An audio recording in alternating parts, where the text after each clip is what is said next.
Hey everybody, welcome back to theclinicaltrialsguru.com.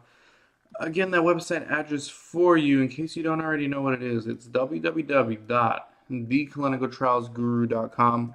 Thank you guys for tuning in. This is recruitment week. I've been working really hard on my next book, which will be available on Kindle, and depending on how well it does on the Kindle, an actual hard copy of my new book, How to Recruit Study Participants for Clinical Trials. And I'm almost done, so I'm going to be doing a lot of videos on recruitment and how to recruit study participants over the next few weeks. But today I actually wanted to dig into all my emails from the past few weeks, and I chose a few that I wanted to focus on. And as always, send your emails to Dan at theclinicaltrialsguru.com. Again, Dan at theclinicaltrialsguru.com.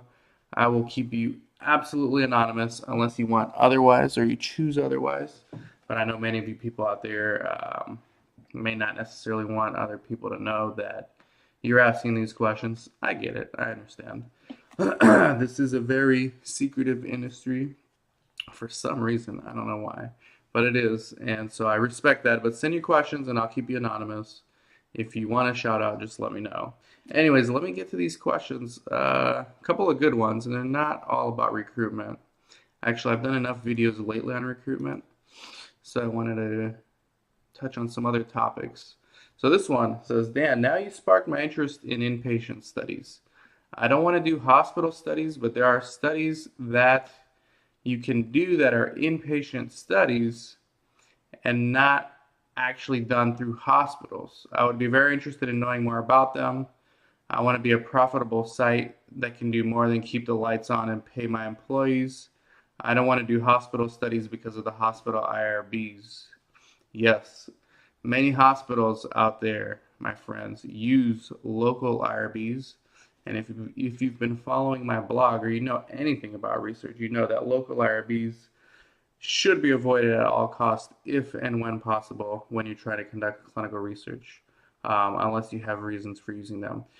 Bottom line is, those who can use central IRBs do. Those who can't, they use local IRBs. If you need to know what the difference are between central IRBs and local IRBs, go on the blog and do a search on the blog. In the search box, type in central IRBs, local IRBs, and you'll get tons of videos I've done.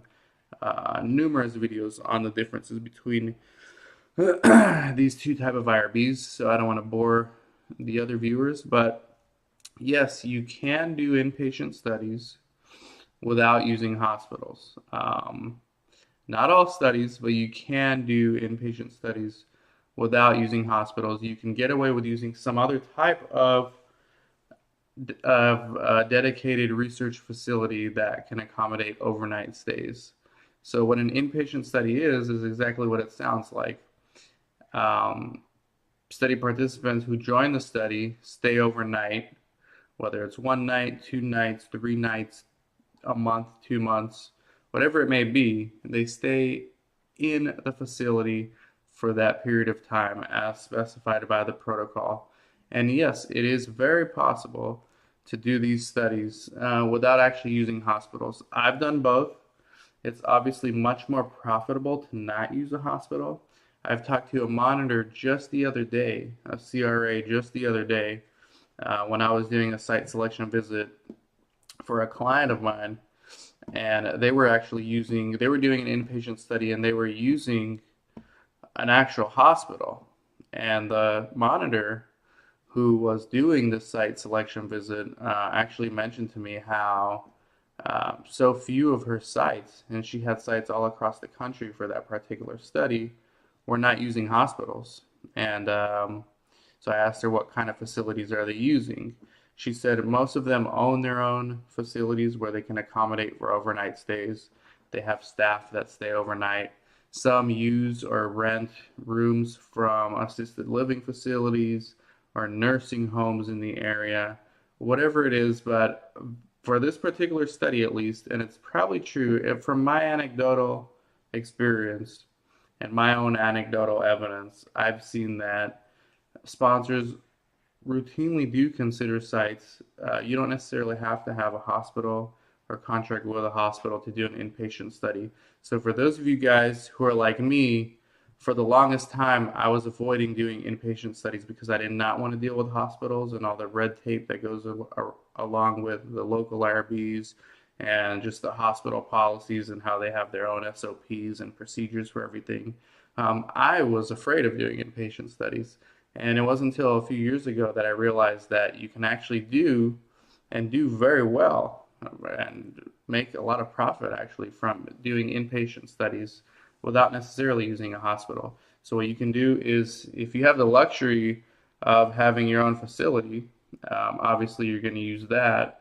But if you don't, like a few of my sites didn't, you would use a contract with a nursing home or assisted living facility, maybe rent out 1 or 2 rooms, and then use those rooms just for the research. You can use their staff to kind of monitor your patients. Of course, you have your PI and your own staff go there as per protocol. They should have their own little drug room. If they don't have one, you can kind of make one as long as it's double locked, temperature controlled, limited access, all that stuff. It is very possible, and it's often very cheaper. It costs you a lot less to conduct inpatient studies renting a couple of rooms from one of these facilities than it is to pay for one bed day at a hospital, as those of you know. So like I've always said, and there's a saying in research that the outpatient studies keep the lights on and pay the staff. The inpatient studies is really where the money's at, and that's where the research clinic owners actually make profits and could get rich. So yes, that is true. You don't need to use a hospital. So for those of you who are afraid of that, fear not, you can do it. It's actually done more often than you would expect. Definitely more often than I would expect. It seems like more and more these days, these inpatient studies are not being done in hospitals. So that takes care of that question. Thank you for asking that one. Next question is from someone who shall remain anonymous. I just watched a few of your videos. Let's see. I need your help on this. How to get CRA position, which is a monitor. So if a person having 5 years experience as a research coordinator, I worked in many therapeutic areas like endocrinology, cardiology, and nephrology in well-established medical centers. I'm applying for 6 months for CRO positions in various organizations like PPD, Quintiles, Covance, but unsuccessful. Can you please help me? I have a very good medical background. So if you've worked in these sites, like as a research coordinator, you should have contacts with your CRAs. And I don't know if you still work there or if you don't work there, but I know a lot of my former employees who moved on usually usually were study coordinators and then they became CRAs. Usually it helps to know or have a good rapport with one of your CRAs from when you were a coordinator.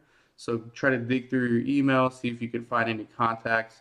Ask them to help you out. You know, a lot of these CRAs are hiring, or excuse me, a lot of these CROs are hiring. And if you're recommended by a CRA, even though you don't necessarily have any experience, you're much more likely to be able to get the job than just applying yourself directly. So always ask for someone you know, like a CRA, to refer you. And if you've done it for 5 years, you've got to know. You've got to have contacts there. So dig through your emails, go on Facebook, go on LinkedIn, get back in touch with those people if you can't find their emails, and ask them to help you out. Another option is use a headhunter. There's tons of headhunters on LinkedIn, and these are people who get paid by referring you to CROs, and if they hire you, they get like 1% of your yearly salary from the CRO, not from you. It doesn't come out of your pocket. So look for these headhunters. They're all over the place. If you need me to give you a couple of their information, I will be happy to do so. Thank you for the question. Let's see, there was a couple other ones.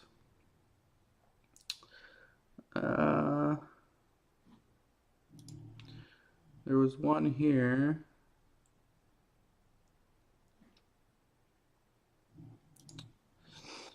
Trying to get to the good questions here. But yeah, you guys have been asking me tons of questions lately, and I'm trying to find the ones that I wanted to cover today. Here's one. Hi, Dan. Thanks for the recent podcast. My question is, how could I present a PI with no research experience to the sponsor and secure the study for him? And the answer is it's very, very, very difficult, but it's going to come down to how good you can convey that your research clinic knows what they're doing. Because if the PI has no experience, obviously you can't comment too much or elaborate too much on that. But was the PI ever a sub-investigator? Does this PI have any research experience as a coordinator, as a rater, in college, in medical school? Any research experience would help. If not, you're going to really have to convey the fact that your site, your research clinic, knows what they're doing. Maybe partner with another PI who has done a bunch of trials and maybe have that person be a sub-investigator under the PI, and then make sure that you emphasize that. So you guys got to understand that no matter what business you're in, salesmanship is important. And I know a lot of us think that that's kind of beneath us, but it's really not. At the end of the day, everything we do is sales. Every minute of the day, you're either selling something to someone or you're being sold something. And it may not be every minute of the day, but every day, I'll say it's safe to say that every day, all of us, every single day, we're either selling something or we're being sold to. You've got to improve your skills as far as salesmanship and how to present your clinic. If you have a service to offer, you may not have a PI with a lot of experience, but don't focus on that. Focus on what you do have. And I don't know what it is that you do have because there's very little information here, but focus on your experience. Focus on the coordinator's experience. Focus on your sub-Is. Do they have experience? Focus on how many subjects you can recruit.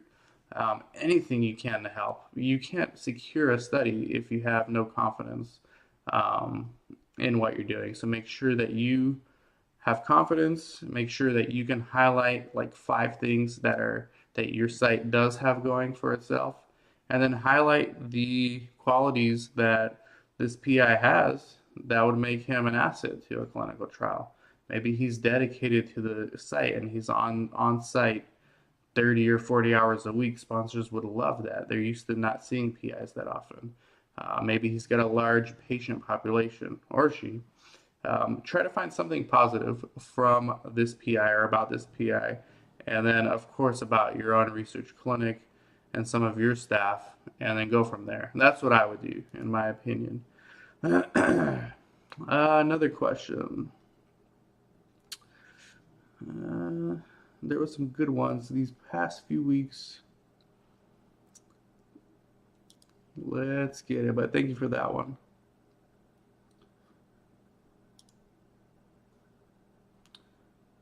Okay.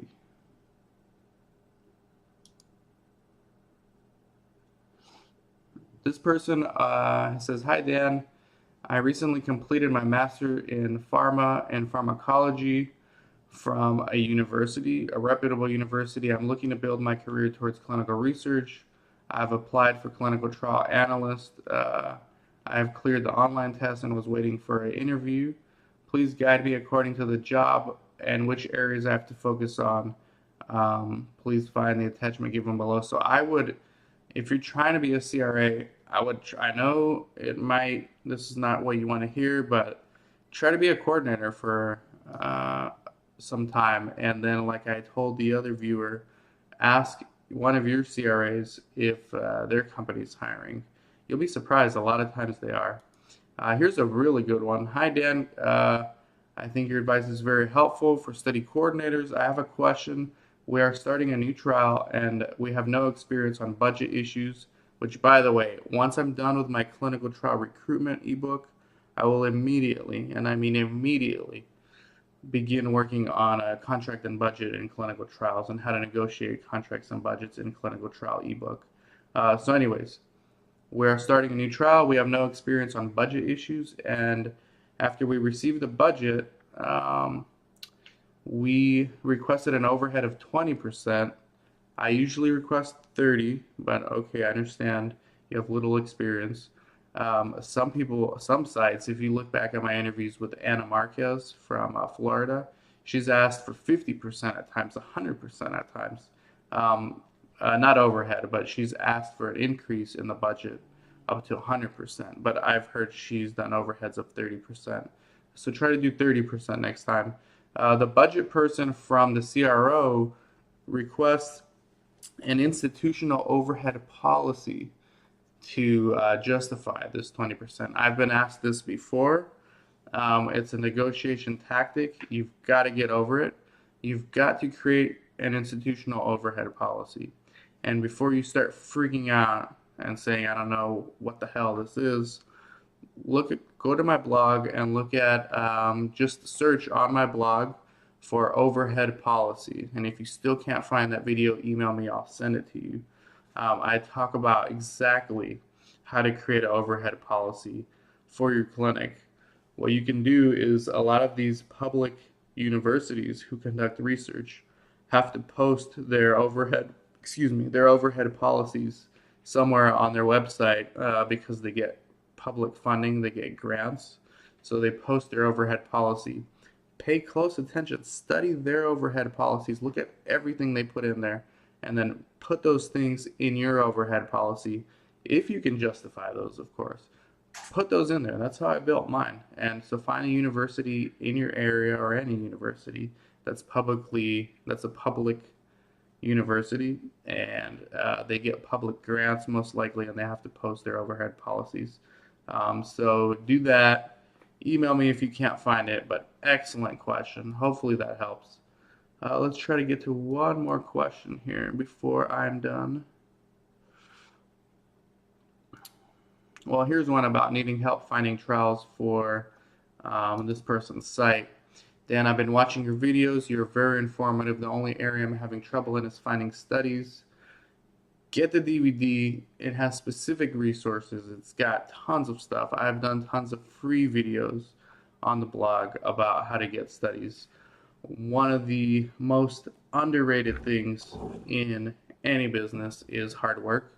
And it's not going to be easy to get studies. And when you're a startup, guess what? I have news for you. It's hard.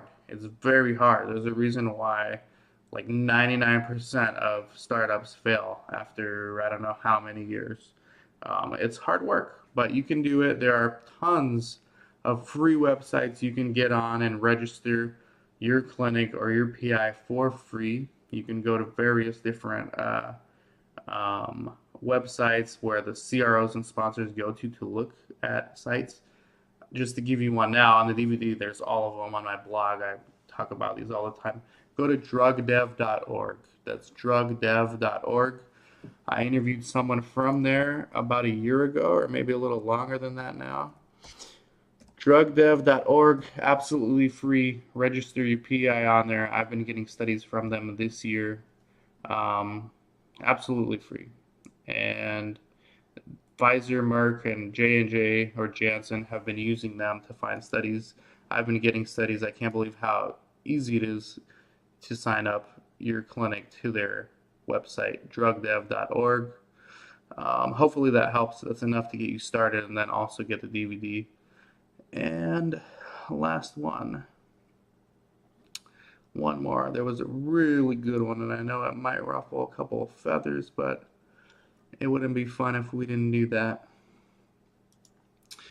Hey Dan, I'm having issues with a really difficult monitor at my site. It seems like even when this person brings in a colleague, the colleagues are shocked at how demanding this person is and how she wants things done her way, as opposed to what the protocol says. How do we deal with this? It's been going on for several months already, close to a year, and the entire staff that's working on this study from our site is pissed off with this person. Very difficult situation. I've been in this before. I think it's a good way to end this topic or this podcast. try to talk to that individual, try to have the PI talk to this person and say, look, we understand you want things done your way, but at the end of the day, this is a protocol. You did not design this protocol. The CRO designed it, the sponsor designed it. I don't want to go over your head and call the medical monitor or whoever it is that's in charge, like the project manager. But if I have to, I will. Sometimes that will help the situation, and sometimes that will actually make it worse. And oftentimes, if you actually try to contact the project manager or someone there, like the medical monitor, they'll try to work with the site, but they won't necessarily give you a new monitor just because you're calling in to complain. Oftentimes, these project managers know that you may have a difficult monitor because oftentimes you're not the only site that has complained. And in my case, when I complained, it got all the way up to me, and then I had to call the project manager and I explained to him that we're having a difficult situation. He told me that I am not the first site, he's not surprised, but we got to find a way to work it out. And if it still doesn't work out, call him again. They try to help you, but I feel like it's more like paying lip service rather than actually helping out. And it could backfire if you're not careful because the word can get back to the monitor, and that person can continue to be your monitor and just make your life hell. So what I usually do is I try to have communication between the PI, at least the PI, the study coordinator, and the monitor. They should be on good terms or at least a professional relationship. And you don't need to be friendly. It's like Shaq and Kobe. They don't have to be best friends. They just had to play ball together to win championships. And I mean, in research, it's less dramatic than that. You're not going to win any championships, but to have a successful study or successful outcomes in your study, you do need to get along with the monitor on a professional level. And if it reaches the point where it's no longer a good professional relationship and it might jeopardize the study, then I think a call from the PI to the medical monitor may help. And sometimes you may need to mention to the monitor that, or the project manager, that you may not enroll study participants anymore because you can't deal with this person.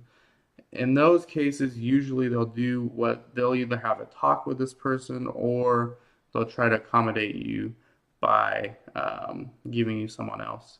But then that monitor is going to end up at another site and probably have the same thing happen again. So it's unfortunate.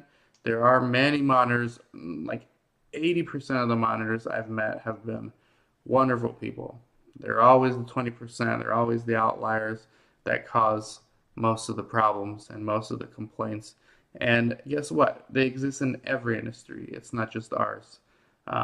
So no matter where you are, no matter what industry you're in, you're going to have to deal with difficult people, and you have to learn how to deal with it. And I know I'm not really answering your question, but you have several options. First thing I would do is tell this person that you're uncomfortable with the way they're acting and the way they're having you complete tasks, which may not necessarily be what the protocol's asking you to do. And if you have to, get emails from project managers, phone calls if you have to.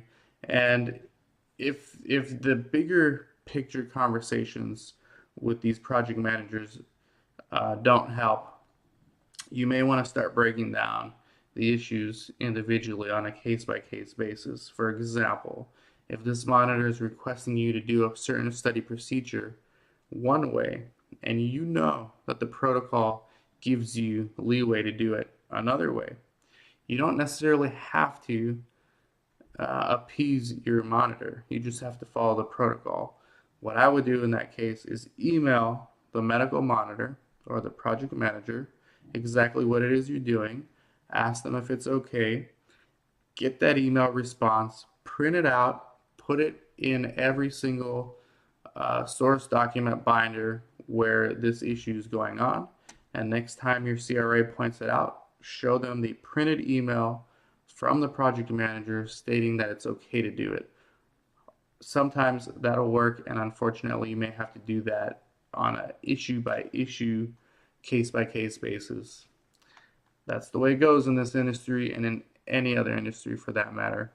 Hopefully that helps. It's extra work for you. I know it's unfortunate, but it's part of the business. I'm sorry. I'm sure we've all dealt with that at some point.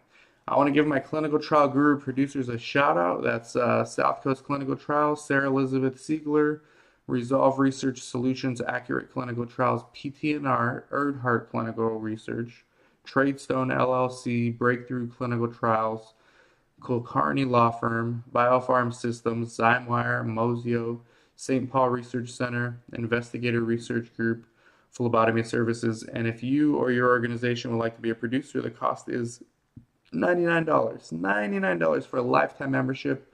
I'm only accepting 100 producers, and that's it. You get tons of benefits. Just go to the Clinical Trials Guru and check out producers page. And also, guys, shoot me an email. Let me know what you think. I'm going to continue doing the free content, free videos, free podcast. I'll have the paid DVDs, the Kindle books. How would you feel about paid content? If I had a completely separate website, so I'll continue doing the Guru, but I'll have a separate website for just paid premium members. We go in there, we'll have like monthly webinars, we'll have information that we can all share. We can go in there and share best practices about budgets. We can go in there and share best practices about how to get studies, maybe exchange study leads. Let me know what you guys think about that. Email me, dan@theclinicaltrialsguru.com. And this podcast is going on for too long, so thank you and stay tuned for next time. Bye-bye.